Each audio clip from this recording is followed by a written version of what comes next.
A common sentiment I see expressed by angry people online is that the mainstream media is refusing to cover a topic that they care about. And that may mean they think that the media isn't covering this topic at all, or that it's just not being covered enough, or that it's not being framed in the proper way. These complaints are literally always going to be around because there are only so many topics mainstream media outlets can cover, and the tenor of that coverage is never going to satisfy everyone. But in that vein, one topic I've seen popping up a lot lately in these complaints is Project 2025. The plan mapped out by the far-right conservative hate group Heritage Foundation to basically destroy the United States government and convert our country into an authoritarian theocracy. And I've heard from several of you asking why I haven't made a video about this important topic. Am I ignoring it? Am I focusing too much criticism on Biden and doing propaganda for Donald Trump, et cetera, et cetera? And there are a few reasons why I haven't talked about it. First of all, it's an absolutely massive turducken of fuckery, and I don't do those 4-hour-long video essays. I do not have the energy. And it's hard to pick out just one aspect to talk about in Project 2025 because it's all ridiculous. Everything in it is absolutely batshit and absolutely dangerous. Second of all, if you're subscribed to this channel, you're already not voting for Trump. You just aren't. You're smarter than that. I don't really need to tell you, don't vote for Trump. It's more important, in my opinion, to discuss issues that are a little more subtle and more likely to have some impact on you, my more progressive audience. Third of all, it's depressing. It's yet another existential threat for me to think about, to research, and to discuss. And I would much rather make a video about the science of puppies or something. But today I saw this New York Times headline, "Following Trump's lead, Republicans adopt platform that softens stance on abortion." Unfortunately, many people still trust the New York Times to not simply print obvious lies in 22-point font, which is what they've done here.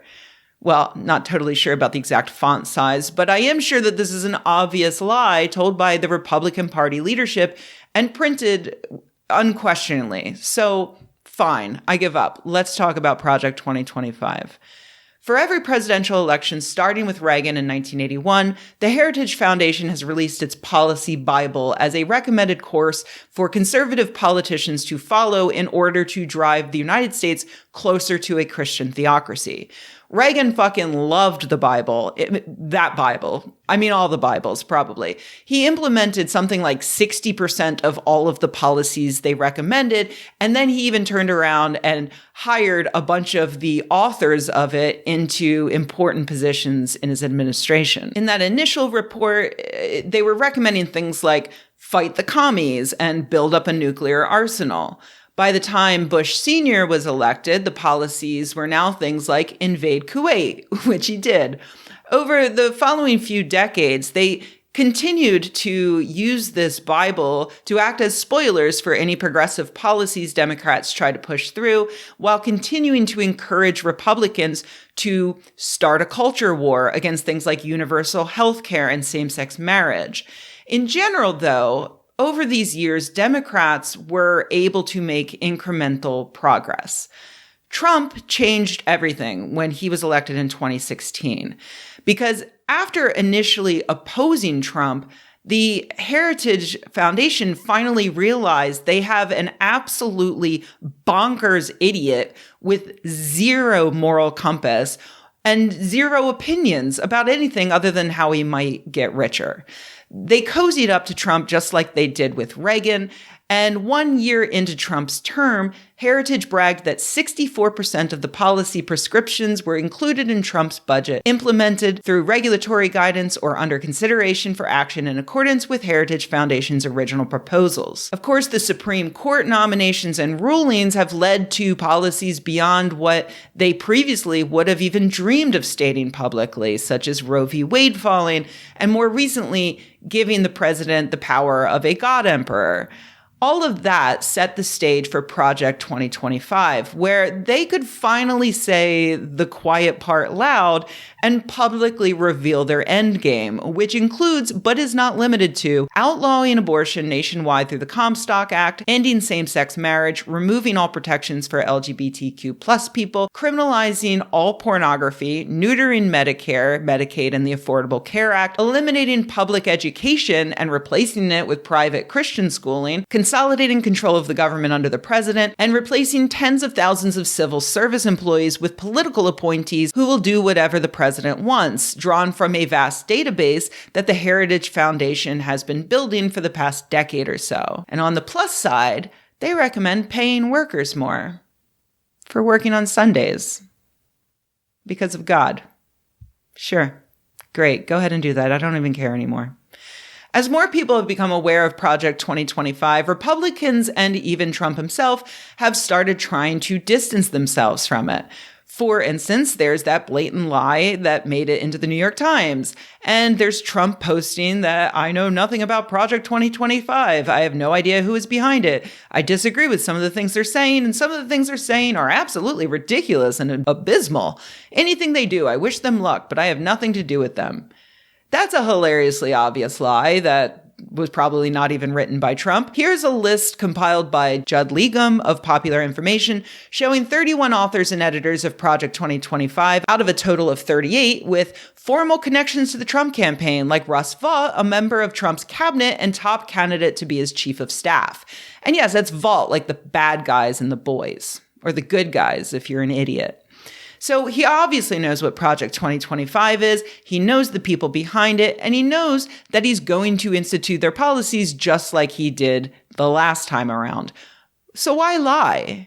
It's confusing considering that they have celebrated the previous wins that the Heritage Foundation secured, and that they've told us over the years that the goals outlined in Project 2025 are their ultimate win scenario. And they have never before in history had such an advantage, with Trump even polling better than Biden in certain swing states. So why not just stand up and say, yeah, that's the plan for next year, vote Trump? Because all of those issues I just mentioned, wildly unpopular with voters. Except for getting paid more on Sunday. That one is probably a winner. But all the bad things, yeah, not popular. 61% of voters disapproved of the Supreme Court killing Roe v. Wade. 69% of Americans support same-sex marriage. Nice. 57% of Americans believe in Medicare. Medicare for all, not just the Medicare we have now for older people that Trump wants to defund, but universal health care for everyone. It's popular. This has been true for decades, and it's especially true now. Republican policies are unpopular, and so to win, they have to do some shady stuff. They have to stop people's votes from mattering, like using the Electoral College or gerrymandering districts. And they have to hide their policy agenda in the hope that people will either be convinced that Republicans have their best interests in mind or that there's simply no difference between the two parties, so it's not worth voting.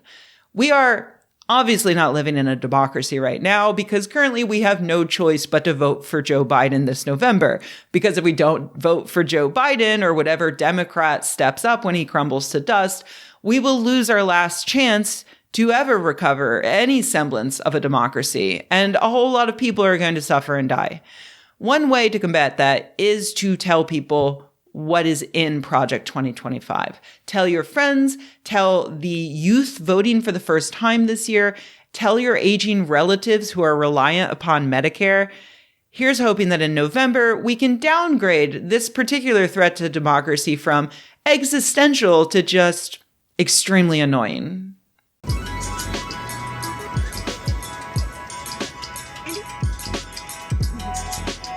Hey everybody, thanks for watching. If you enjoyed this video, please give it a like. If you loved the video, please subscribe. And if you think the world could use more videos like this and you happen to have a few bucks laying around, head to patreon.com/Rebecca and join an awesome community of nerds like the people whose names you see on the screen right now. Thanks.